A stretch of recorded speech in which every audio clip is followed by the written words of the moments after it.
I went to a thrift store the other day and picked up this Skylander toy for about $3. It's more than I wanted to spend on it, but I was really inspired to create this guy into something totally new by taking off all of the parts that I thought were lame and took away from the overall character and adding a couple of my own features.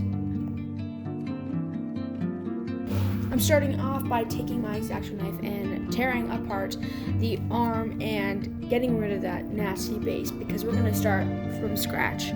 I'm also going to add a couple of details with a smaller X-Acto knife to add a little bit more charm to this character, and you're going to see that this thing totally transforms from what it looks like now into something totally different, and it's pretty cool.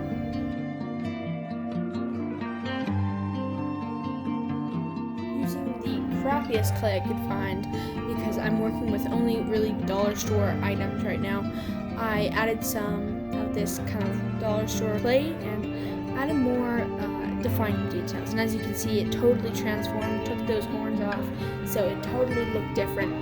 And I have to use some Mod Podge to seal it in because this stuff started cracking like crazy. Multiple layers had to be used because it just was not working, and I expected as much. I've used this stuff before and it's pretty much had terrible results, but I've been able to pull it off before, and I think I'm doing a pretty good job of that right now.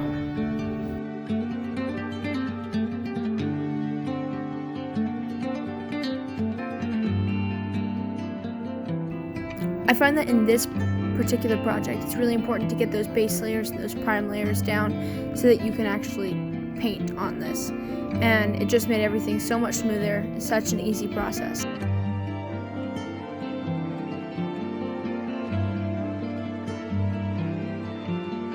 You'll have to forgive me if there are a lot of time lapses in here. This took me a while to paint all the way through. Multiple layers, probably at least 15 layers. So you might see a lot of paint mixing, but paint mixing is always fun to see, so I'm not too worried about that.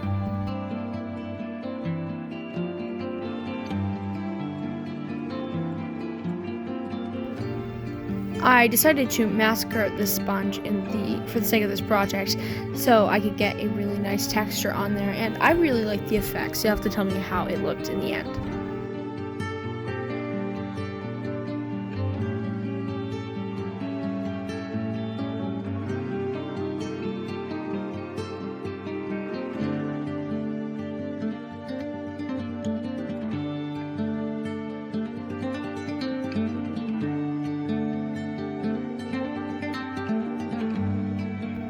This took me forever to try and figure out the best technique for making these stumps look really, really good. So you'll see me fiddle with that a bit, but I really love the way it ended up turning out.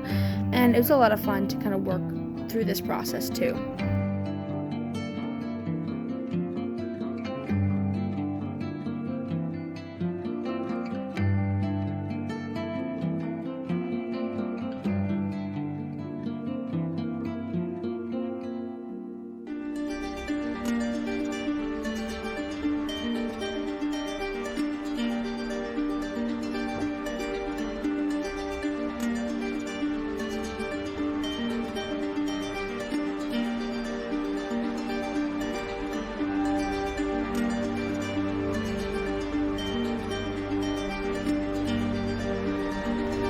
This step took a lot of vibrant color and details, but it's very necessary to get those shadows and those darker layers in. I was just really bummed that it took me this long to get this part done because it took away a lot of the other work I put into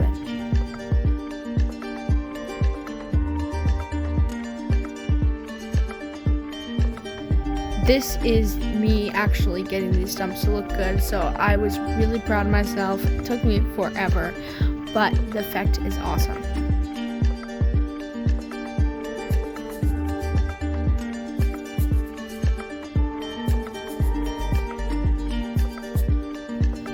This is me coming in with more vibrant layers, and it was just to mix up this really dark brown that I had, and I was just really happy to see how it turned out, and with minimal work, to be honest.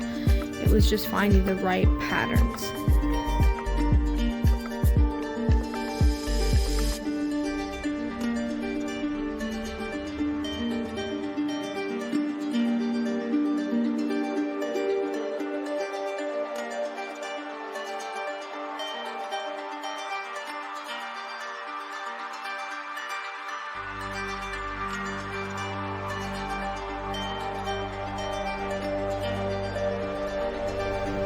I go ahead and add a bunch more washes to it, kind of dumbing down the color that I just placed, but I really love how it ends up.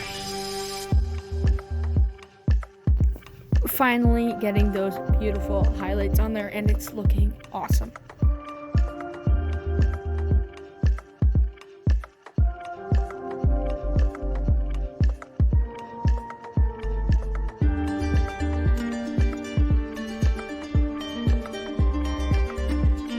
This varnish spray does the trick for making sure that the paint does not fall off, but I had to go back with a wash to make sure that it did not have this incredible shine to it that really just hurt my brain. And I also switched locations at this point, so this is probably a day or two apart. But it just takes a while for me to get those shadows in, and finally going back to get those green highlights in that you could probably tell I put in earlier but ended up getting rid of. But this is finally where I get to add my favorite part, which is the moss.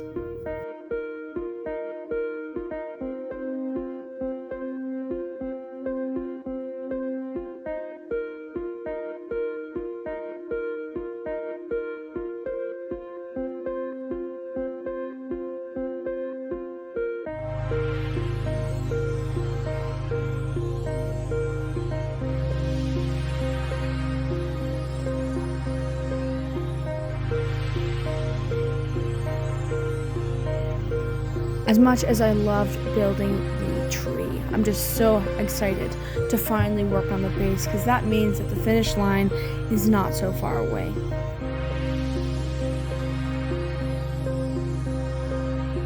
I do a minimal amount of terraforming. It's a thin piece of foam core.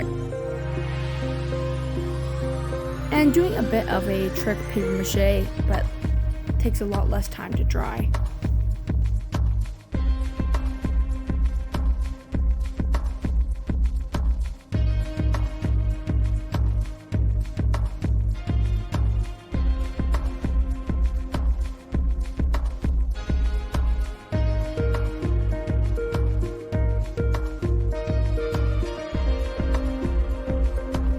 This is me trying something totally new, adding super bright colors to really make the background pop. And I really like this step. It just really looks nice when looking back at it, but I ended up covering a lot of it up.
For all of my art pieces, I use this sort of brown wash, shadow wash stuff that really makes everything look awesome. This is my absolute favorite step, adding sort of a riverbed and making it all look nice. But first I had some sand that I just found in like a backyard and a bunch of different foliage and moss.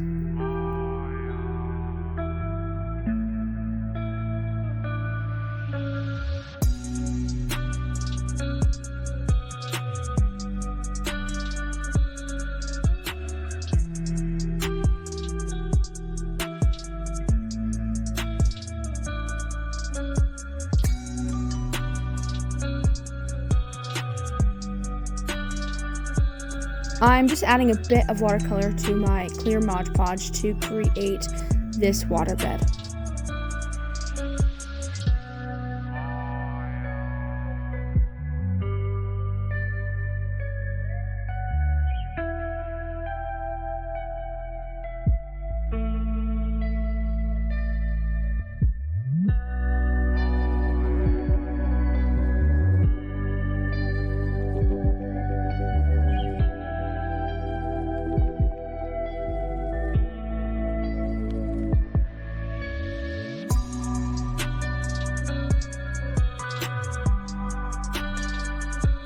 The literal days of work really paid off in this, and I love how it turned out.